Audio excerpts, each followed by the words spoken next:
Eh, bueno, miren, supone que esta clase yo la di el lunes, y el doctor Pablo Arias creo que la dio el miércoles también, y bueno, y ahora tenemos la tercera posibilidad de hacer encuentros, creo, ¿no? O había dos encuentros, ustedes saben, de tres, ¿no? Bueno, la historia es que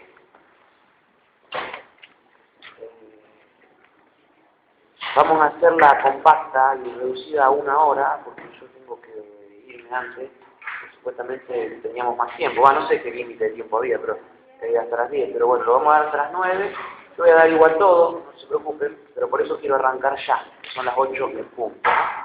Y yo me avisaron sobre la marcha lo del cambio, que tenía que venir el doctor Pablo Arias, pero tuvo un problema familiar y no pudo venir, así que debido a eso tuve que compactar otras cosas que tenía y bueno, y por eso la vamos a dar más corta, debido a la emergencia, ¿no? O sea, yo no estaba planificado que yo viniera hoy.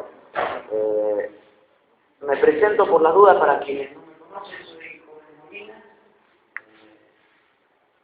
Me van a conocer un poquito más en tercero porque soy coordinador del área injuria, que aquí en el tercero, así que ya me van a sufrir el año que viene. Y bueno, soy docente de la cátedra de fisiología, ¿no? Por eso estoy acá.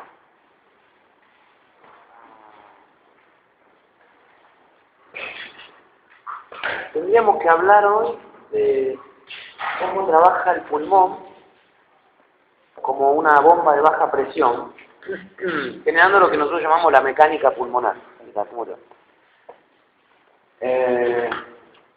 O mecánica respiratoria. El objetivo principal de nuestro aparato respiratorio termina siendo que se encuentre la sangre con el aire en una barrera muy cercana, entre sí, límite muy difuso ahí, que justamente es el tema que van a estudiar en otra parte, que es la difusión pulmonar. Y bueno, para que llegue aire al pulmón hay que usar una bomba, para que llegue aire a los alvéolos, si quieren, hay que usar una bomba, el propio pulmón, y para que llegue sangre a los alvéolos hay que usar una bomba que es el corazón. Que habrán visto que para mover sangre el corazón ejerce fenómenos de alta presión. Habrán estudiado que en una sístole se puede llegar dentro de un ventrículo a 120 milímetros de mercurio, por ejemplo. Eso logra, esa diferencia de presión aplicada para vencer tanta resistencia que hay en el circuito vascular, logra generar un flujo importante de ¿cuántos litros por minuto circulan en el reposo en una persona? 5 litros por minuto. Bueno, todos tienen claro esto. La sangre circula a razón de 5 litros por minuto. Bueno, el aire, si 5 litros de sangre llegan al pulmón por minuto, el aire que tiene que llegar al pulmón, a los alvéolos, es más o menos lo mismo. Unos 5 o 6 litros por minuto. Que es ahí donde va a terminar nuestra clase, más o menos. Cuando veamos el concepto de ventilación. A eso tengo que llegar. O sea, mis explicaciones de hoy van a ser orientadas a un término que nosotros denominamos ventilación, que es lo que nos va a llevar a tener flujo de aire. Bueno, es el flujo, la ventilación. Bien. Miren, antes de que nada quisiera definirles que lo que están haciendo ustedes ahora es lo que se llama una respiración tranquila. La respiración no siempre es como la que están haciendo ahora ustedes. Bueno, ahora seguramente, como yo ya les hablé de cómo están respirando, ya alguno habrá cambiado su modo de respirar o estará pensando cómo respira.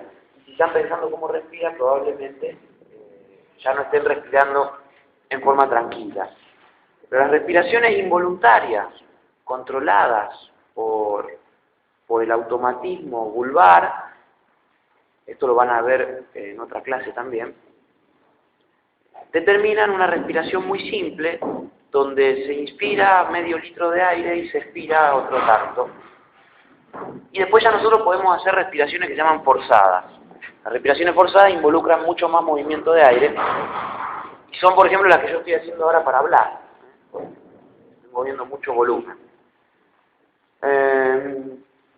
Para respiraciones tranquilas, lo único que importa es simplemente mover la caja torácica con músculos que permitan ampliar el diámetro. Esto funciona, ahora lo vamos a ver mucho mejor porque vamos a hablar de las presiones, pero básicamente ustedes recuerdan, lo habrán visto en corazón, que si hay dos formas de aumentar la presión básicamente en una esfera o en algún cuerpo. Uno es llenándolo con algo. Por ejemplo, en el caso del corazón, ustedes vieron que durante el ciclo cardíaco, si el corazón se va llenando de sangre, la presión va aumentando. ¿Se acuerdan? Levemente. Y después también ustedes vieron que puede aumentar bruscamente cuando se aprieta con la musculatura. Bueno, si nosotros apretamos un cuerpo, la presión adentro aumenta. Si nosotros lográramos no apretarlo, sino tener un inverso, por ejemplo, no sé, digo una boludez, si yo aprieto un globo, la presión aumenta, de hecho puede reventar de tanta presión. Si yo me pegara las manos al globo y lo estiro, la presión adentro del globo cae. El fenómeno contrario.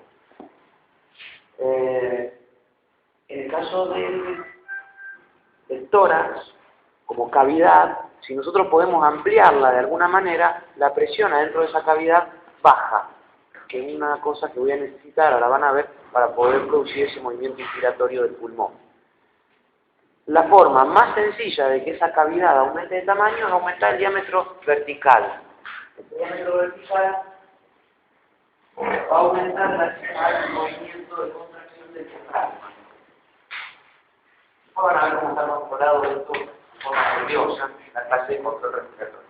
Pero básicamente, si el diafragma se contrae, como tiene una forma de cúpula, la contracción implica que se descienda de alguna manera todo ese complejo muscular y el diámetro, por lo menos vertical, aumente. Eso lleva a la caída de presión dentro del tórax, que es lo que va a permitir la inspiración. Ahora vamos a verlo mejor en una gráfica de presión, volumen. Esto suele ser ayudado con el aumento del diámetro horizontal del tórax, gracias a los músculos intercostales externos. Entonces, como músculos inspiratorios, esperen que no me da bola esta máquina. Ahí. Está muy fría la luz. Diafragma e intercostales externos son los que permiten la inspiración tranquila. Fíjense los intercostales externos cómo trabajan. Trabajan como si fueran asas, manijas, un balde. Generan un movimiento de este tipo. Si uno lo quiere analizar desde el punto de vista técnico, tendríamos que trabajar con las leyes del momento. No sé si se acuerdan de física, hay una ley que va, una magnitud que se llama momento de una fuerza, que es la posibilidad de que una fuerza produzca un giro. Hay momentos en que giro puede producir una fuerza. Es lo que se usa en la palanca. Básicamente, chicos, mientras más lejos esté el punto de aplicación de una fuerza, esa fuerza puede producir un giro mayor. ¿Se acuerdan? Es un giro de la palanca, porque uno agarra más lejos las cosas que se dicen. Entonces, el punto de giro es de las costillas. Estas son dos costillas de la columna vertebral. El punto de giro está acá. Es la unión costovertebral. Los músculos intercostales externos y internos se insertan de manera diferente, van cruzados. Los músculos intercostales son los que ustedes comen en el asado de costilla. Si alguna vez están comiendo, no creo que se vayan a acordar de mí ni este teórico, pero pueden llegar a cortar, a ver los dos clásicos fascículos, que en realidad son dos músculos diferentes, van cruzados. También la vaca del filo. Estos son los intercostales externos y estos son los intercostales internos. Los intercostales externos tienen una disposición de inserción más cercana en el punto cercano a la vértebra, en la costilla superior, y en la costilla inferior están insertos en la zona más alejada. Y el intercostal interno al revés. Se inserta mucho más cerca de la columna en la costilla inferior. Entonces, cuando se contrae el intercostal externo, la fuerza que hace sobre esta costilla es la misma que sobre esta. Pero esta está más lejos del punto de giro, por lo tanto, es la que sube. ¿Captan la onda? O sea, la de arriba gira menos que la de abajo. Porque el punto de aplicación de la fuerza está abajo, está más lejos del punto de giro. Y al revés, los intercostales internos van a servir para bajar las costillas, acercándolas hacia el centro, por lo tanto disminuyendo el diámetro horizontal del tórax. ¿Para qué va a servir el intercostal interno? Para la expiración. Muy bien, espectacular. Bueno, vuelvo a repetir para los que llegaron un poquito tarde, van a disculparme que voy un poco más rápido de lo normal, porque este teórico demoraba 2 horas, pero va a demorar 1, porque vine así de sopetón, me avisaron que tenía que venir a reemplazar a la persona que iba a dar el teórico. Y no dispongo más de tiempo de las 9, por eso voy rápido, pero por favor, a todo mundo deténgame si necesita algo, ¿eh? ¿Estamos? Otra cosa que quiero aclarar ya mismo, porque después me voy a olvidar. Las clases de consulta de respiratorio las da la doctora Agüero. Yo estoy acá medio de sopetón, no es que doy la consulta de todo. Pueden buscar en fisiología, en el cartelito, las clases de Agüero, que da muy buenas clases de consulta, digo por sí. Y es la que después les va a ir dando otras clases teóricas más dentro del ciclo de la parte respiratoria. Bueno, hecha esta aclaración que es muy importante, sigo adelante con esto, miren. Los intercostales externos y el diafragma son los responsables de la inspiración tranquila, la que hemos definido como tranquila. Pero si yo quiero inspirar un poco más, inspiración forzada, tengo que usar otros músculos que permitan ampliar como sea el diámetro del tórax. Y esos músculos generalmente son músculos del cuello, que insertos en la cabeza traccionan del esternón o alguna de las costillas principales para levantar el tórax. Generalmente acá tienen 2, 3 ejemplos. Me olvidé una cosa importantísima, perdón. Esta presentación ya la colgamos en la página web de fisiología. Ya está colgada desde el miércoles. Digo por las dudas, completa. La página web de fisiología no tengo ni idea cómo se escribe, pero busquen Fisiología, Universidad Nacional de Rosario, Facultad de Medicina, pongan cualquier cosa en Google y aparece. Así que el que está gastándose en copiar, se puede quedar tranquilo. Si quiere copiar, copia igual, lo vamos a empezar. Bueno.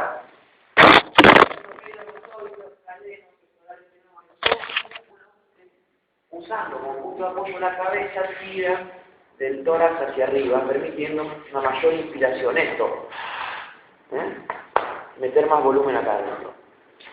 En la expiración tranquila no hacen falta músculos. La simple relajación de los músculos que habían estado en juego, el diafragma, los canales externos, permite que vuelva el tamaño del tórax a su posición normal, o sea que disminuya su volumen, y eso permite la expulsión de aire. O sea, en expiraciones tranquilas, como las que estaban haciendo ustedes hace un rato, no hay necesidad de poner en juego musculatura para expirar. Sí para expirar forzadamente, o sea, una aspiración, un soplido, cualquier cosa que uno quiera hacer, y ahí requiere los intercostales internos, que vimos recién cómo trabajaban, inversos a los externos, por su punto de apoyo. Los abdominales son muy importantes porque para elevar el diafragma, nada mejor que comprimir el abdomen, o sea, aumentar la presión intraabdominal, de modo que suba. Eso lo logramos contrayendo cualquiera de los grupos musculares de la pared abdominal, o al contraerse, aplanan el abdomen. Esto lo van a notar. Si ustedes soplan fuerte y se ponen la mano acá en la panza, van a notar cómo se tensan los músculos abdominales. Bueno, genial.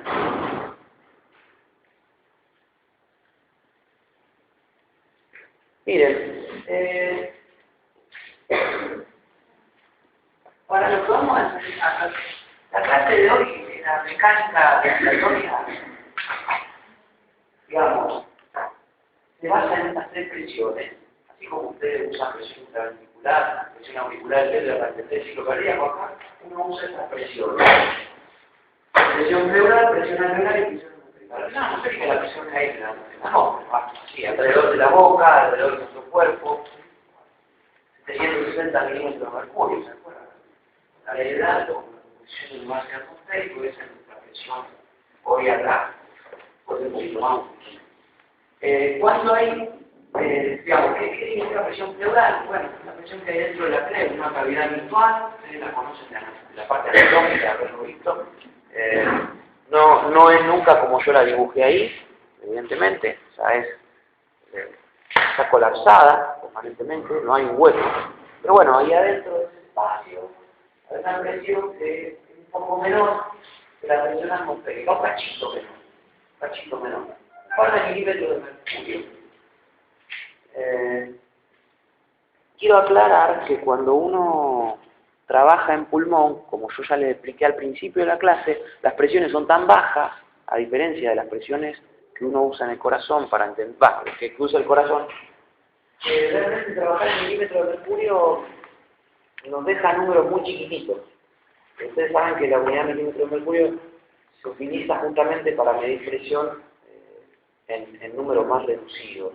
Todo viene de que cuando uno le metía la cánula, ustedes ya vieron algo de presión arterial, cuando uno le metía la cánula al tipo y ponía la columna de vidrio para ver hasta dónde subía la sangre, que eso era la presión, subía un montón. Eso eran centímetros de agua, centímetros de sangre, centímetros de agua. Entonces le tiraban mercurio arriba a los primeros fisiólogos para que sea más pesado, el mercurio es más pesado, tiene una densidad mayor, entonces la columna bajaba casi hasta la mitad. Entonces permitía usar vidrio menos largo, no andar midiendo así en una escalera para medir. Y la sangre realmente lleva mucha presión, entonces sube un montón. A ver, de ahí que se use milímetro de mercurio para medir presión arterial. En cambio, estas presiones, que son mucho más chicas, las medimos realmente en centímetros de agua, que permite pequeños cambios de presión verlos en un poco más de margen. Entonces, la presión atmosférica habitualmente se la conoce como, o se la transforma en cero, una cuestión arbitraria de trabajar un poco más cómodo. No es que hay cero presión, es 160, por eso le ponemos 0 centímetros de agua y comparado con ese cero, que es la presión atmosférica, la presión pleural es alrededor de -5, en un reposo respiratorio, en un momento donde no hay movimiento, -4, -5 centímetros de agua. Y si uno eso lo tuviera que transformar en milímetros de mercurio, serían 1,7 milímetros de mercurio, una cosa así, sea mucho menos. Eso, al verlo en centímetros de agua, permite que sea un poco más clara la diferencia. Y la presión alveolar es la presión que hay dentro del alvéolo. Cualquier punto del pulmón, se la llama presión intrapulmonar. Y esta presión alveolar es la que necesitamos variar para que el aire entre. Pero para que la presión alveolar varíe y para que el aire entre, necesitamos variar la presión intrapleural o presión pleural. Y para variar la presión pleural, para variar la presión pleural necesitamos mover la caja torácica. Entonces, una cosa muy interesante que nosotros vamos a trabajar es que uno define diferentes presiones. Por ejemplo, esto que ven ahí que es el PTP, es presión transpulmonar, que es la diferencia entre la presión alveolar y la presión pleural. Ustedes saben que la diferencia de presión es la que mueve las cosas. Esta diferencia de presión transpulmonar, entre este punto y este, es la que permite que el pulmón se expanda o se achique, se comprima. Porque si de repente hay más presión del lado de los alvéolos que del alvéolo, el pulmón va a ir para este lado. Si de repente hay más presión del alvéolo que del alvéolo, el pulmón se va a comprimir. Hay una tendencia a que la presión en la pleura sea negativa, como les decía antes, por el hecho de que el pulmón tiene una gran elasticidad y tiende a volver a un punto original. El pulmón sería, básicamente, si no estuviera dentro del tórax, del tamaño de un puño, aproximadamente. Estaría todo muy compactado. Sin embargo, bueno, la tendencia es que esté abierto, pero siempre tratando de volver a su punto original. Eso implica una presión negativa dentro de la pleura, que era lo que mencionábamos al principio. La presión alveolar menos la presión atmosférica es esa, la presión transtoracial. Presión atmosférica o peritorácica es lo mismo. Peritorácica, está alrededor del todo, en la atmósfera. La presión transtoraco-pulmonar es la que permite que el aire entre o salga, porque si yo tengo más presión en el alvéolo que en la atmósfera, como esto está comunicado con el sistema de conducción aérea, el aire va a salir. Si yo tengo menos presión en el alvéolo que en el aire o en el externo, el aire va a entrar por diferencia de presión. Entonces, la presión transtoraco-pulmonar define la entrada o salida de aire y la presión transpulmonar define que el pulmón sea grande o sea chica. Obviamente, una condiciona a la otra. Bueno, la presión transtorácica es la diferencia de presión que hay entre pleura y tórax y ambiente. Esa no la usamos mucho para comprender, pero hay que mirarla. Y acá miren de nuevo el gráfico, pero con lo que vinieron a aprender hoy. La mecánica respiratoria. A ver, básicamente, arriba tienen, esto es un ciclo respiratorio tranquilo.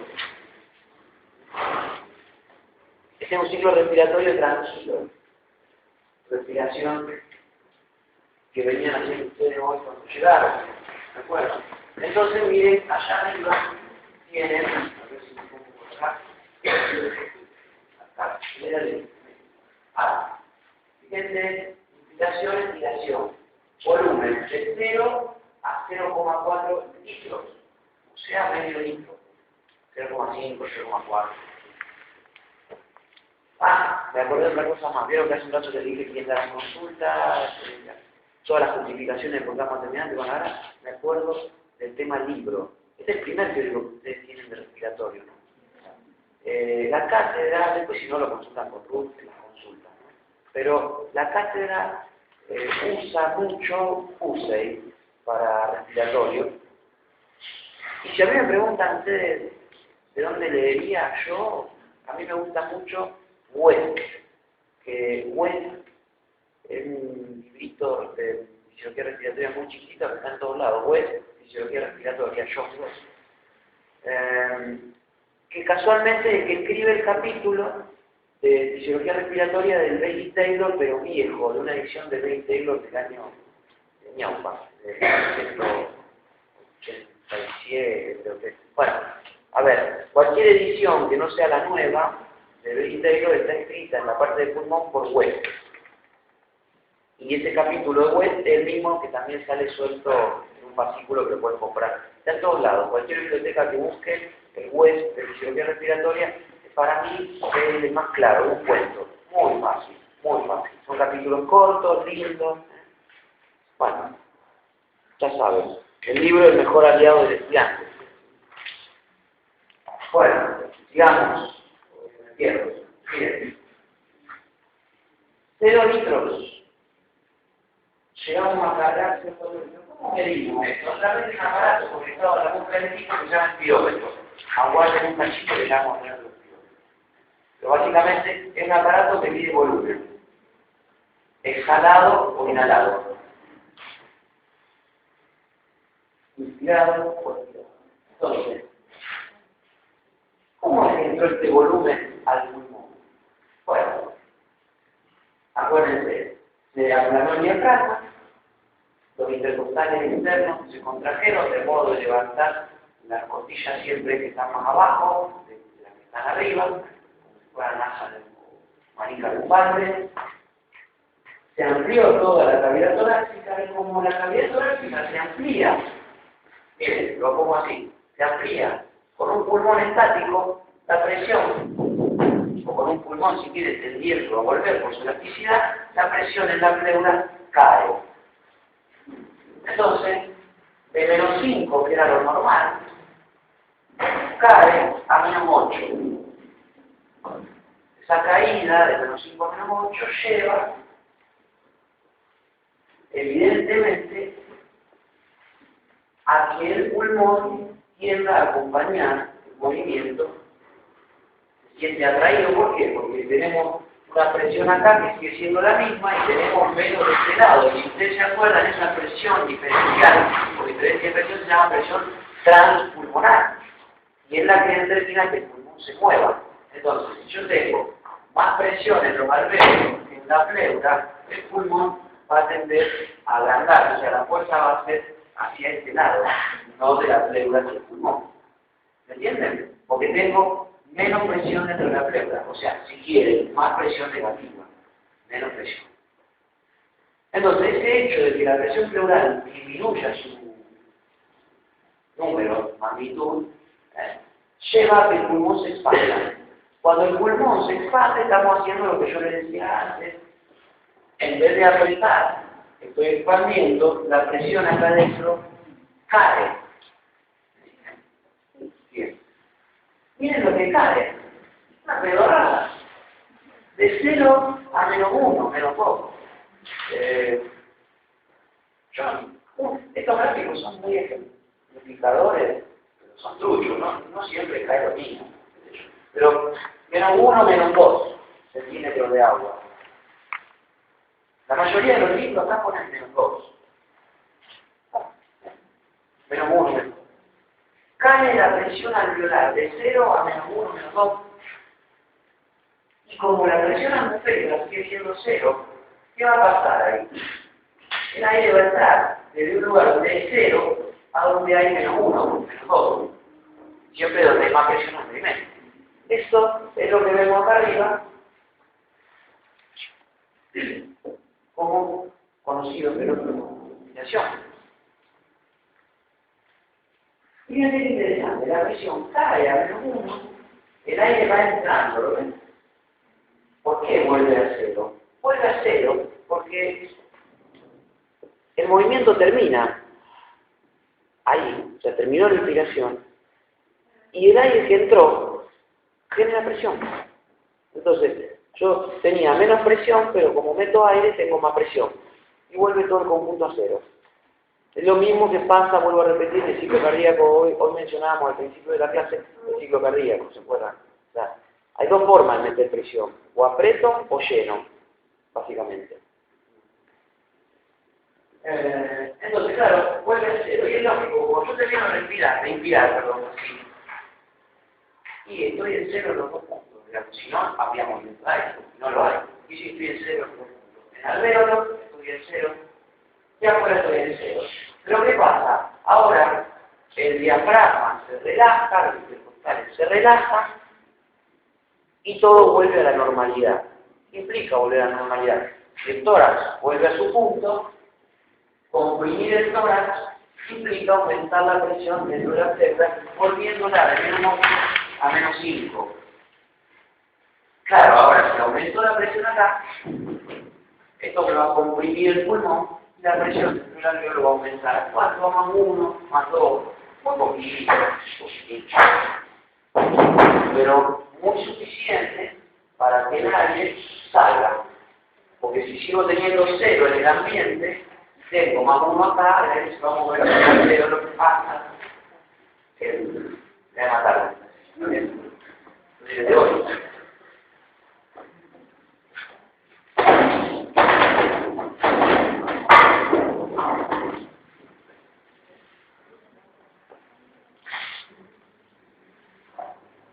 Ando gripado, y por eso estoy así todo con los atuendos. Normalmente no me hago el gaucho.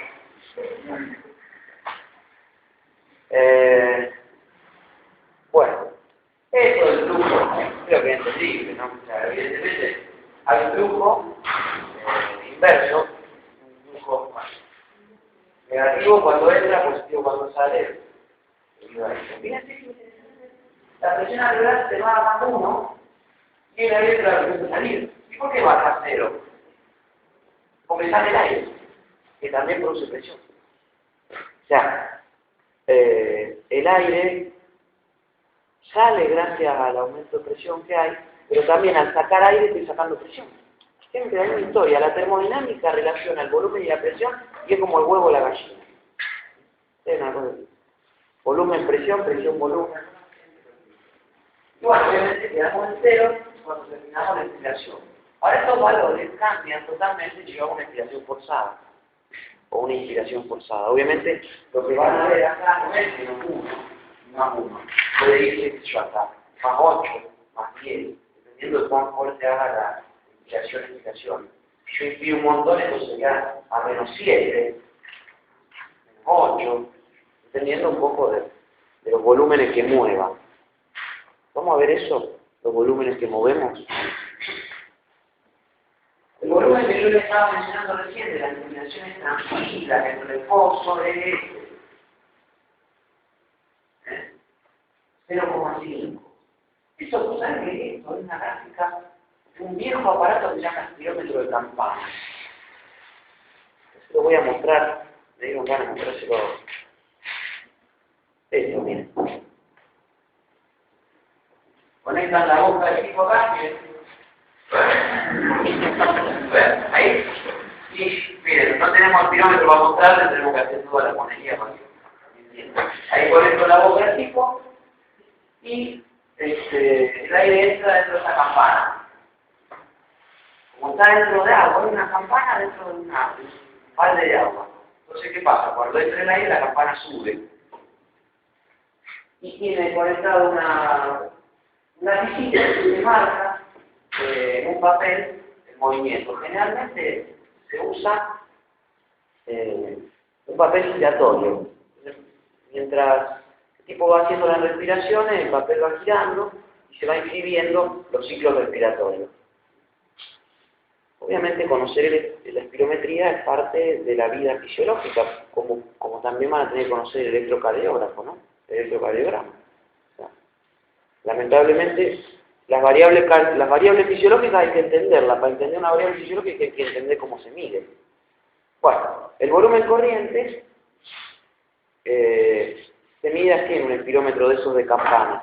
Nosotros tenemos uno en la cátedra, pero hecho percha. Lo tendríamos que traer para mostrar, aunque sea que existen, ¿no? Pero no andan. Ya no vienen más, no se usan casi estos de campana. Ahora les voy a mostrar lo que se usan en la práctica. Bueno, eso se llama volumen corriente. ¿Qué es el volumen corriente? El aire que entra o sale en una respiración tranquila. O sea, bueno, en una respiración, digamos, no en una respiración tranquila. En una respiración tranquila es de 0,5 litros. Pero si yo, fíjense acá, empiezo a hacer un ejercicio y el aparato respiratorio, si quieren, el bulbo requiere más oxígeno. Por ejemplo, el bulbo van a ver que tiene sensores. Esos sensores, llamados quimioreceptores, detectan que hay poco oxígeno, mucho dióxido de carbono, porque estoy trabajando, haciendo un esfuerzo, manda órdenes al pulmón de que se trabaje con más volumen. Se hagan inspiraciones y expiraciones más profundas. Bueno, miren. Acá van a encontrarse con, bueno, se van a encontrar con un volumen corriente mayor. ¿Lo ven? O sea, desde un volumen corriente chiquitito de medio litro, se va agrandando. Y si se va agrandando, es porque él empezó a quitar volumen a lo que nosotros llamamos reservas. Los volúmenes de reserva. Los volúmenes de reserva son estos. Volumen de reserva inspiratoria, volumen de reserva expiratoria. El total se denomina capacidad vital y algo queda que se denomina volumen residual. A ver si nos entendemos. Ya estuvimos viendo la mecánica respiratoria casi completa. En realidad ya la clase terminó. Lo que vamos a ver ahora es un poco, bueno, ¿para qué sirvió esa mecánica, no? Si yo uso presiones muy grandes, ¿se acuerdan de esa presión diferencial que permitía entrar el aire, que era -2, -1 centímetro de agua? Si yo esta la amplío a, no sé, -8, hago esto, miren. O sea, una inspiración muy grande. Llegando hasta acá arriba, a lo que llama la inspiración máxima. Si yo decido sacar todo el aire, seguramente la presión diferencial va a llegar a +8, +9. Voy a hacer esto. La estoy arriba y voy a alargar todo, miren. Todo el aire que largué, aunque yo haya hecho el máximo de esfuerzo, no es todo el aire que hay en el pulmón.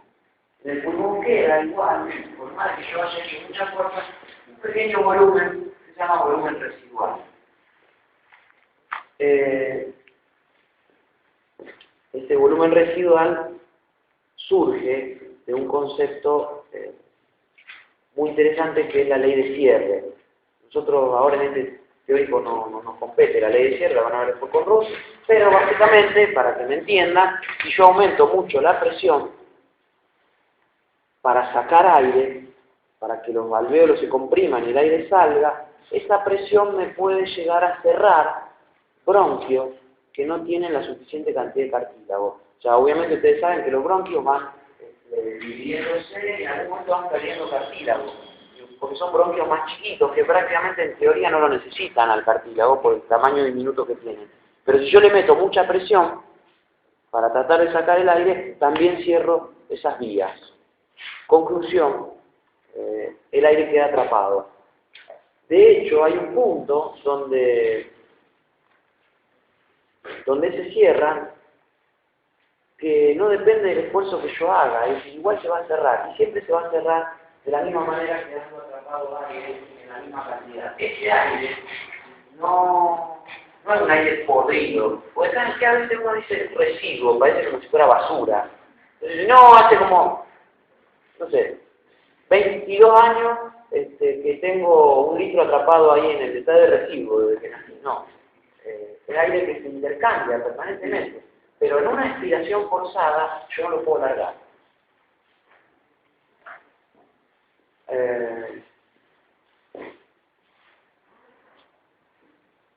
Haga como haga la fuerza, siempre voy a terminar ahí. Entonces, todo lo que yo largué recién en esa expiración que hice, vuelvo a hacerla. Inspiro, largo. Todo eso es la capacidad vital, es la suma del volumen corriente más el volumen de reserva inspiratorio más el volumen de reserva expiratorio. ¿Cuándo uso mi capacidad vital? Y probablemente la use en un momento culmine, ¿no? Estoy necesitando cantidades de oxígeno en sangre. Acuérdense de lo que dijimos al principio de la clase. Dependía todo esto de lo que necesitaba de oxígeno en nuestro cuerpo. O sea, estaba hecho el pulmón para llevar oxígeno a la barrera alveolo capilar. Bueno, genial. Si uno suma volúmenes, obtiene lo que llaman las capacidades. Por ejemplo, esta es la capacidad vital. Pero sumando los 4 volúmenes, volumen residual más el volumen de reserva expiratorio, más el volumen corriente, más el volumen de reserva expiratorio, obtiene la capacidad pulmonar total. O sea que la capacidad pulmonar total es más grande que la capacidad vital, incluye al volumen residual. Y también se pueden establecer algunas capacidades de la fisiología teórica, como por ejemplo el volumen de reserva inspiratorio más el volumen corriente dan lo que acaba con flecha, la capacidad inspiratoria. Y el volumen residual más el volumen de reserva expiratoria dan lo que denominamos la capacidad residual funcional. Bien. ¿Cuántos son estos en números? Porque hablamos de corriente, no hablamos de volumen. Es muy difícil establecer un parámetro porque los volúmenes dependen de la edad de la persona, del sexo y de la talla. O sea, yo le voy a tirar cifras estimadas en un sujeto. Yo, por ejemplo, me he hecho alguna espirometría, 1,73 m mido, tengo 37 años, cuesta decirlo que tengo 37 años, creo que soy hombre, y entonces me da más o menos, cuando yo hago la espirometría, unos 5 litros de capacidad vital. Esos 5 litros, hay que pensar que 1 litro más está dentro que es el volumen residual, finalmente es 1 litro y medio. De esos 5 litros están distribuidos medio litro en el volumen corriente en reposo, ojo, en reposo. Y suele haber 2 litros, 2 litros y medio, más o menos 3 de capacidad inspiratoria.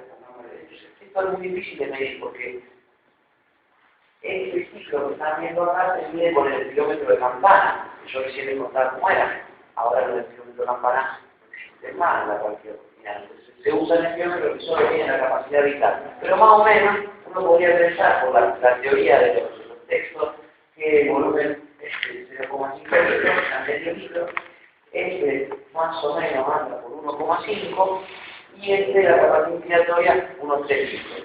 Y ahí le da los 5 totales. Bueno, agarren cualquier librito, puse, ya les dije antes la bibliografía, web, y van a ver que tienen los valores más o menos distribuidos así. En este caso, en este ejemplo, si yo tengo 1 litro de capacidad de volumen residual y 5 litros de capacidad vital, tengo 6 litros de capacidad pulmonar total. Pero si yo comparo mi caso con el de una mujer de 1,73, de 27 años, esa mujer va a tener menos capacidad, menos volumen. ¿Por qué? Porque la mujer generalmente tiene el tórax hacia arriba, un poco más afinado. Digamos, así podríamos hacer como que en la mujer el tórax es un cono y en el hombre es un cilindro. El hombre tiene los diámetros arriba mucho más marcados que la mujer. Entonces siempre un poquito gana el hombre en cuestión de volúmenes. Después, obviamente, la altura es importante. Obviamente, una persona que es más alta tiene todo más grande. Bueno, no todo. No sé. Eso no lo sé. No lo puedo definir en este momento, por favor, que no haya ninguna ofensa. Además de verdad. Cuando uno aclara, peor. Fíjense que, evidentemente, por lo menos piénsenlo desde el punto de vista del tamaño que requiere el pulmón para satisfacer un consumo de oxígeno a una persona que es más alta. Evidentemente, es un pulmón más grande. Piénsenlo por ese lado.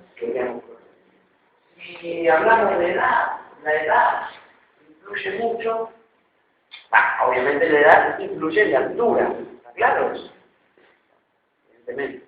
Pero si obviamos la altura, dejamos la edad sola, cada vez que la persona envejece, el proceso de inspiración-expiración se ve dificultado por cambios en la elasticidad pulmonar. O sea, el pulmón se va volviendo menos extensible.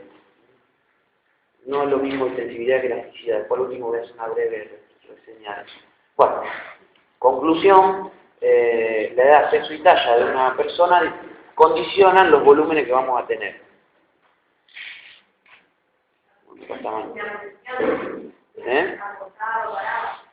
Sí, también. Exactamente, la posición. Ahora vamos a hablar de eso un cachitín al final.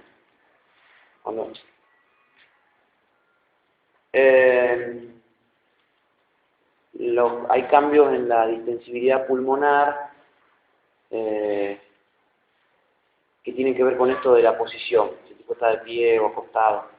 Ahora vamos a ver. Bueno, la frecuencia respiratoria normal, en reposo, va de unos 10 a 20 respiraciones por minuto. Se pueden achicar los márgenes de 12 a 15, 12 a 16, qué sé yo, cada libro dice lo que sea.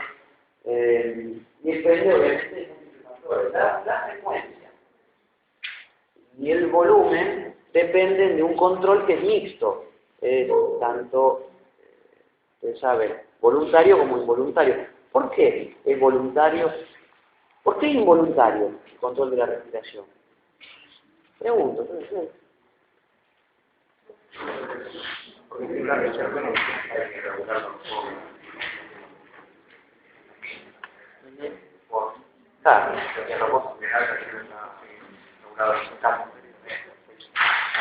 Sí, en ejercicio también, por ahí, ¿no? A ver, chicos, ¿sí? Espectacular, chicos. Si yo dependo de un control voluntario para la respiración, me voy a dormir y me muero. Me pongo a pensar en otra cosa y entro en hipoxia, me pongo azul. Entonces, dejar un proceso tan crítico en la fisiología como la respiración en manos de la voluntad sería una cagada, básicamente. Entonces, es lo mismo que dejar el control cardiovascular al pensamiento. El corazón acelérate, el corazón frénate. Entonces, obviamente, la evolución, tata Dios, no sé, como ustedes quieran decirle, eso depende de cada creencia, ha hecho que tengamos un control involuntario de la respiración. Gracias. Menos mal que lo tenemos. Ahora, ¿por qué tiene que ser voluntario? A diferencia del corazón. ¿El corazón es voluntario o no? ¿Por qué el corazón no es voluntario y el pulmón sí?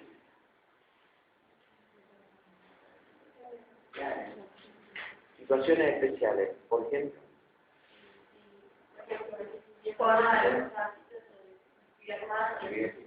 Bueno, ponele que te está bajando críticamente la presión de oxígeno.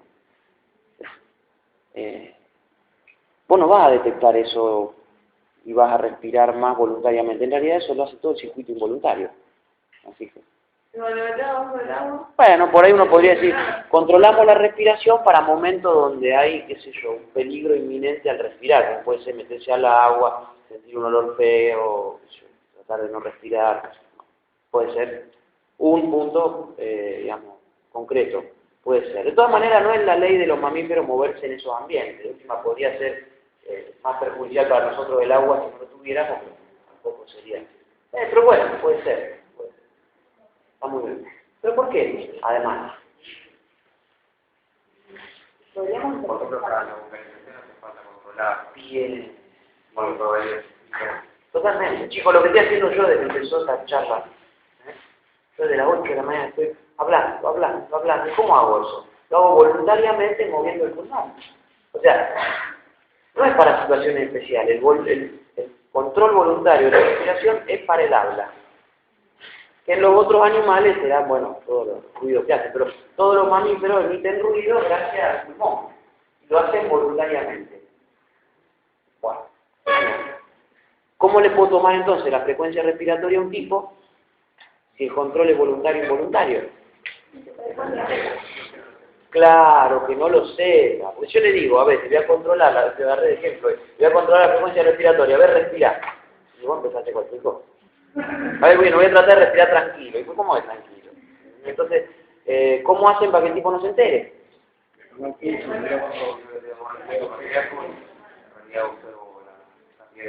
Puedo observar o poner la mano cuando están. Bueno, sí, yo les recomiendo siempre observar y muy de reojo. O si no, el tipo se da cuenta. O sea, ustedes le están tomando el pulso, usan 30 segundos para el pulso y otros 30, supónganse, para la frecuencia respiratoria. Está bueno. Y el tipo ni se entera, pero si usted le pone la mano, se entera. O sea, a ver, y se quedan un minuto con la mano apoyada en el tipo. No estoy haciendo nada, porque no se tiene que enterar. O sea que es jodido. Y mirarlo también, hay que tener cuidado, porque usted tiene que mirar el pecho del paciente. Encima, si te está hablando, ¿cómo hacer? Sí, carajo, si te está hablando, perdiste como la guerra. Y si decís no hable, va a decir que si el tipo entiende algo, va a decir, ¿por qué me está tomando el pulso? ¿Qué tiene que ver? Pero está bien, te puede alterar la conciencia. No hable porque me altera no me puedo concentrar, le estoy tomando el pulso, señor. De alguna manera, pero no es fácil tomar la frecuencia respiratoria. En realidad el concepto, perdí, miren, ya a las 9 termino la clase, pero perdí todo ese tiempo porque quiero que les quede el concepto de que no es fácil medir la frecuencia respiratoria. Por eso los libros también tienen números así al voleo, cada uno tiene su número. Pero nunca pasa de 20 la normal.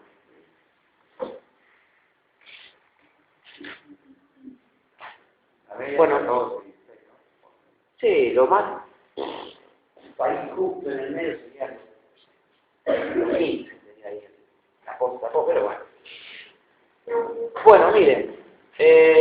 ¿Cómo se mide? O sea, lo que vamos a terminar de ver hoy es la espirometría. Aunque en realidad la espirometría la van a ver bien en las clases de los disciplinares. Pero está bueno la aclaración.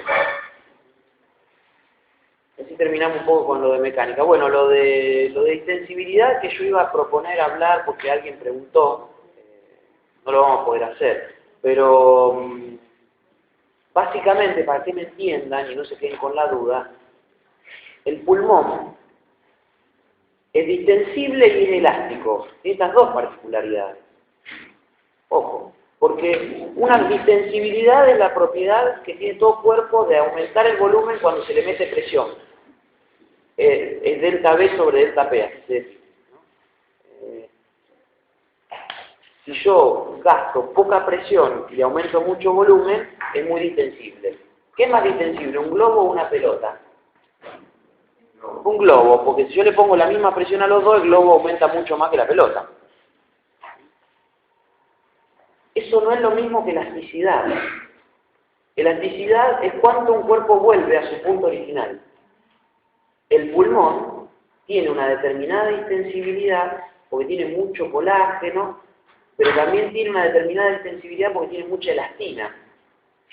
Y la elastina en realidad va en contra de la distensibilidad. O sea, pero bueno, la determinación perdón, si quieren, la mezcla entre elastina y colágeno generan un cierto grado de distensibilidad, pero también con la posibilidad de volver.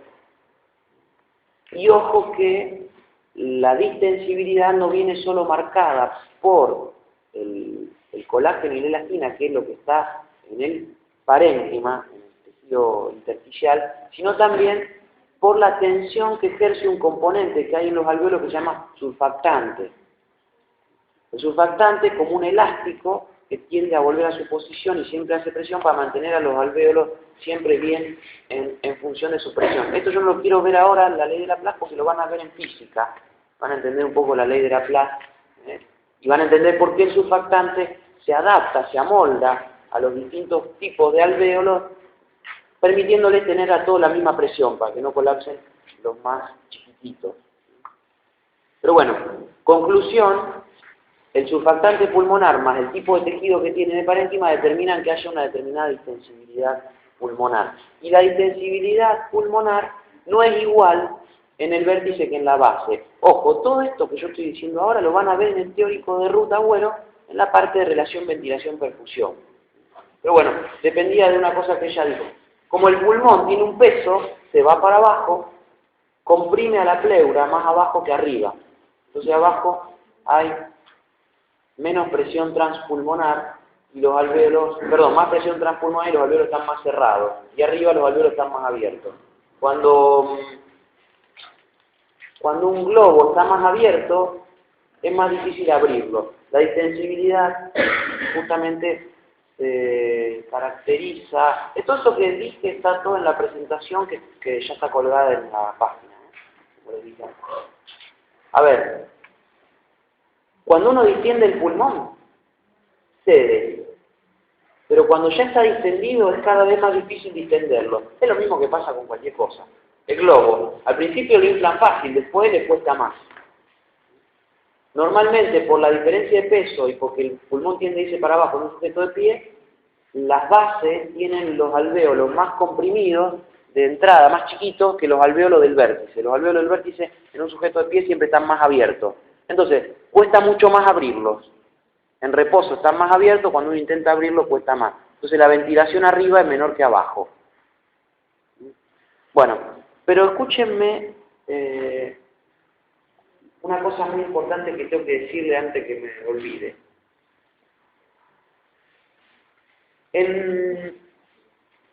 Yo le decía recién, en un sujeto uno mide habitualmente el aire en el pulmón por medio de un aparato que se llama espirómetro. Los espirómetros más comunes que se usan en la actualidad son estos. A ver, acá voy a mostrar este. Ponen la boca ahí y adentro una veleta cuando uno expira. Cuando inspira, expira al revés. Esta veleta tiene un sensor y está unida a una computadorita, bueno, computadora de la PC, a la notebook, no sé qué. Y cuando ustedes soplan, les marca el volumen. Entonces lo que medimos siempre es la capacidad vital forzada. ¿Qué es esto? Es la capacidad vital del tipo, pero en una maniobra forzada, que sería esto, miren. Tomamos aire.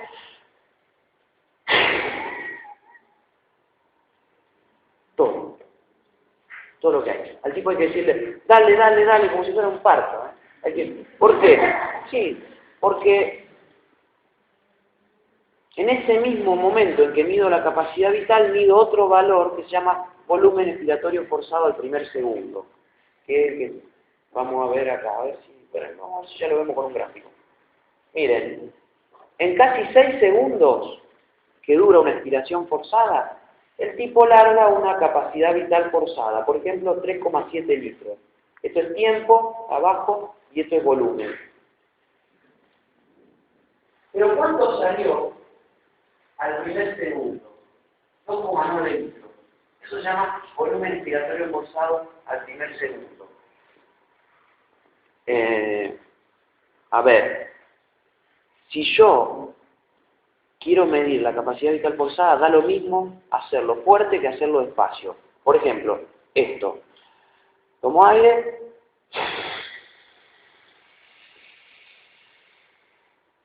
Fíjense que demoré mucho más. La capacidad vital es la misma, sale lo mismo, porque termina cerrándose en el mismo punto la vía aérea. Pero el volumen expiratorio forzado va a ser mucho mayor en el primero, en el que fue forzado. Entonces, para que yo pueda reproducirlo en las diferentes personas y que todo sea más o menos igualitario, lo único que me queda es decirle hacerlo fuerte. Pues si le digo hacerlo despacio en un punto intermedio, ¿qué sabe la gente? O hacerlo muy, muy despacito. Entonces, hacerlo al mango. Bueno, todos entienden que tienen que poner el máximo de su esfuerzo. ¿Para qué sirve el V sub 1? Bueno, el V sub 1 es un estimador de la ventilación. A ver si lo puedo hacer.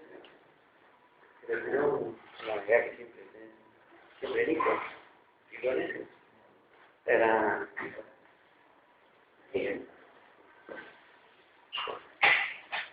Lo que voy a mostrar en el pizarrón, chicos, que está en el cuadro, vean bien, acá. Y después se lo muestro para que vean que es verdad. Pero necesito mostrarles algo más. No más, perdón, algo más rápido. Un volumen se puede multiplicar por la frecuencia y obtener lo que llaman la ventilación. Es el mismo concepto que ustedes tenían en volumen minuto cardíaco. Volumen sistólico por frecuencia cardíaca. Por ejemplo, volumen corriente se abrevia DC por frecuencia respiratoria nos da ventilación corriente. ¿Qué es esto? El volumen corriente es el aire que entra y sale. La ventilación corriente va a ser el volumen que entra y sale en un minuto. Por ejemplo, si yo tengo un volumen corriente de 0,5 litros, lo multiplico por una frecuencia respiratoria de 12 respiraciones por minuto, esto es litros por respiración, se va respiración por respiración y me quedan 6 litros por minuto. Este sería el volumen corriente, la ventilación corriente. En la práctica, la ventilación corriente no es la que sirve de todo para no es lo que llega a los alvéolos para intercambiar. Ahí dentro de lo que es volumen corriente, uno tiene dos volúmenes incluidos, el volumen alveolar y el volumen del espacio muerto, D por D. Volumen alveolar es el aire que entra a los alvéolos que puede intercambiar gases con la sangre. O sea, el aire que entra para intercambiar. El volumen del espacio muerto es aire que entró al pulmón que lo intercambia. Miren, yo entro un poco así de aire, ha vuelto una gran parte de este aire, sobre todo lo último quedó en toda la vía aérea que lo intercambia. Este es el volumen del espacio muerto. Algunos alvéolos recibieron oxígeno y tampoco intercambian, recibieron aire, perdón, y tampoco intercambian. Lo van a ver con RUD, alvéolos que están en Jung, o bueno, diferentes condiciones que hacen que algunos alvéolos no estén intercambiando gases, en la normalidad, no todos los alvéolos intercambian gases. Aire alveolar que no intercambia gases, más aire que no intercambia por la vía de conducción, eso es el volumen del espacio muerto. Y el aire que entró a alvéolos que sí funcionan es el volumen alveolar. Porque se debería llamar volumen de intercambio gaseoso, más que volumen alveolar, porque la palabra confunde, porque hay alvéolos que se intercambian y están dentro del espacio muerto, no del alveolar. Más o menos, si este es 500 mililitros, el volumen alveolar es de 150 y el volumen del espacio muerto 150. Ahora, si yo en vez de multiplicar el volumen corriente por la frecuencia respiratoria, lo que multiplico el volumen alveolar por frecuencia respiratoria, yo pongo A, acá obtengo la ventilación alveolar. Entonces yo tendría que poner 0,35 por 12 y me va a dar, más o menos, 5, 4 litros y medio por minuto. Entonces, más o menos, por minuto a mis pulmones están entrando 6 litros de aire. Por minuto, un montón. Pero para el intercambio gaseoso están entrando 5 litros por minuto, más o menos. El resto queda por ahí dando vueltas en intercambio. ¿Y a qué le suena 5 litros por minuto? Y volvemos al principio de la clase. Justo, miren, está entrando la secretaria a sacar el cañón. ¿A qué le suena? Al volumen minuto cardíaco, muy bien. El volumen minuto cardíaco. Sí. La ventilación alveolar son los equivalentes que permiten, siendo iguales, que haya un buen intercambio. ¿Entienden? Grande, qué puntualidad. Esto es magistral, esto es magistral. Bueno, quiero que me escuchen una cosita más y nada más. Así. La diferencia entre lo que significa la capacidad de estar forzada y el nivel segundo, se las voy a dejar para la laboratorio disciplinar de oficio, donde toda la primera clase se basa en eso. Pero quiero que me entiendan algo y por eso agarré el pizarrón, por eso te rogué esto, gracias de Dios, en un kilómetro está bueno medir cuánto aire salió, pero también está bueno medir cuánto sale en el primer segundo, porque al meter la variable tiempo, estamos teniendo una idea de cómo está la ventilación. O sea, estamos viendo flujo, que ya no es lo mismo que ver un volumen estático. La capacidad de estar forzada, habitualmente, como van a ver en el laboratorio, se compara con tablas de valores normalizados según el antes y tallo. Yo quiero saber si estoy bien mi capacidad. Tengo que compararlos, no con cualquiera, sino con un sujeto de 37 años, hombre, de 1,73 de altura. ¿Entienden? No puedo comparar con una mujer de 4. Y el verso 1, tiene que ser por lo menos el 80% o 75% de si es menos, el aire está saliendo mal. Habitualmente la mayor parte de nuestro aire cuando exhalamos fuerte sale en el primer segundo. Es más o menos el 75% o más. Hay un término que van a ver en los ejercicios, que es el TIP, que es simplemente la relación entre esto y esto. Es dividido, esto dividido esto, multiplicado por 100. ¿Cuánto representa esto de eso? O sea, ¿cuánto representa lo que sale en el primer segundo del total de aire que salió? Con esos parámetros, versus uno, capacidad de estar forzada, uno puede más o menos ver si la persona está bien. Comparo la capacidad con las tablas, bueno, tiene buena capacidad. Me fijo si lo que está en el primer segundo corresponde al 75-80% o más del total, también el tipo está bien. Está alargando una buena cantidad de aire y no hay ninguna obstrucción al flujo aéreo. Bueno, hemos dado prácticamente todo. Lamento que haya tenido que ser comprimido 1 hora, pero bueno, cualquier otra duda, acuérdense las clases de consulta y bueno, también van a tener